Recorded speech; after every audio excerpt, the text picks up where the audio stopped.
Marty here. Was Comic-Con a success? I think the jury's still out because there's still a lot of people that are catching up on these views with the panels. Really, there's not a whole lot to measure except for the panels and the views that the panels get. A lot of them are getting many more views than they can possibly get as far as attendees that come to Comic-Con. There's so many things to do at Comic-Con. It's quite crazy.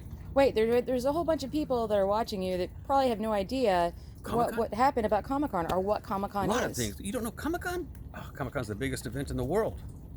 The biggest event in San Diego, which is my world. So yeah, Comic-Con, of course, it's popular arts and the biggest convention that we know.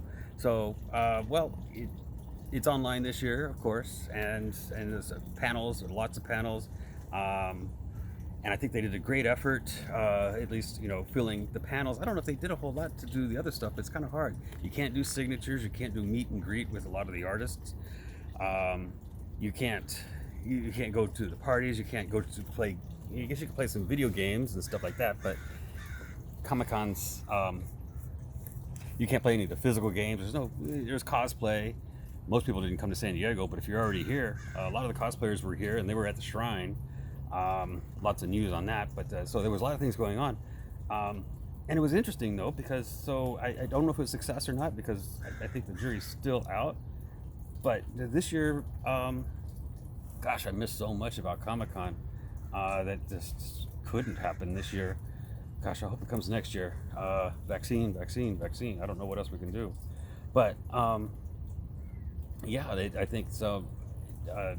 The amazing thing was here in San Diego was the shrine, and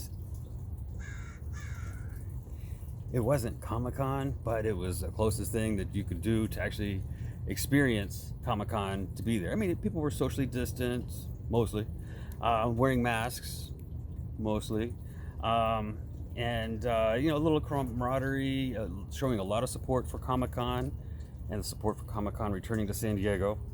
So it was kind of nice because you could experience a lot. You could see some of the people that are total fanatics about Comic-Con, and they're all dressed up. I mean, I gotta say something to Dude Vader. Wow, you're a champion for Comic-Con. I love your attitude on that.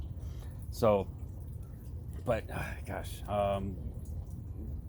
panels are really one of those things where it's a really big part of Comic-Con, and you've got so much of the convention space dedicated to that, but you don't have the booths. You don't have the greed of all this the artists and the signatures and getting things signed, and there's just so much that wasn't really there. The outside of the convention center, the whole city's just filled with all kinds of stuff going on. And some of it's I mean, in officially years Comic-Con. past. Some of it's officially Comic-Con. Some of it's not officially Comic-Con. But I mean, the whole city's just transformed, and it all works together really great. Lots of videos you can see from years past, and you say, wow, that's just the biggest party in the world, at least in San Diego. But not this year. So this year it was a pretty small section of San Diego right in front of the trolley. Perfect place for it, but wow, you lose so much. A lot of people came by and took a picture, and I guess that's showing some support. Some people weren't a big fan of it. Some people, I think, thought it was a memorial, but it's not really a memorial. It's a tribute. It's a shrine so that you can show support for Comic-Con. I think a lot of the theme was to hope Comic-Con comes back. Right? They've talked about leaving San Diego before because it's such a big convention. It overruns the city and it barely fits. It fits great.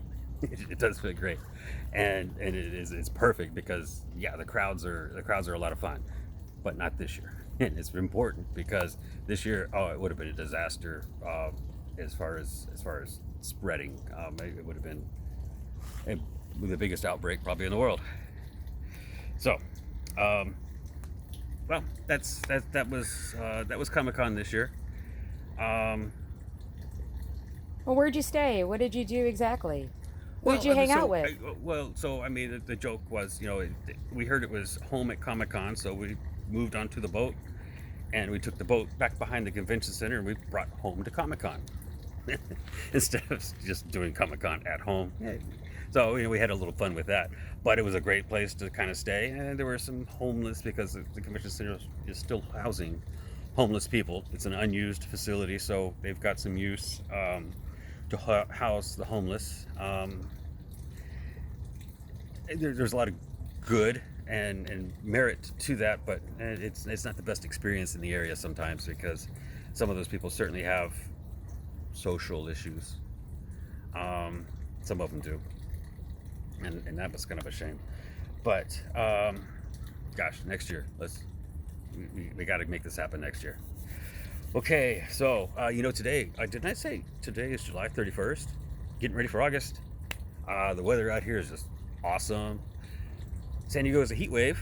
It's supposed to be 85 here on the coast, which it's a pretty nice weather, but for some people it's kind of hot. You go inland and we are having some extreme heat advisories going all the way into the desert, but that's the desert life.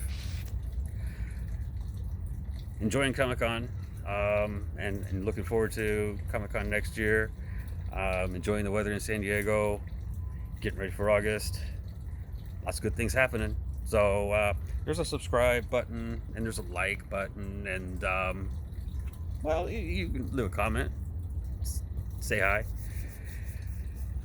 and wear a mask wherever you go. Please wear a mask. Don't shame anybody on wearing a mask because that could be dangerous, but it's also dangerous not to wear a mask. It's dangerous for you. It's dangerous for other people around you.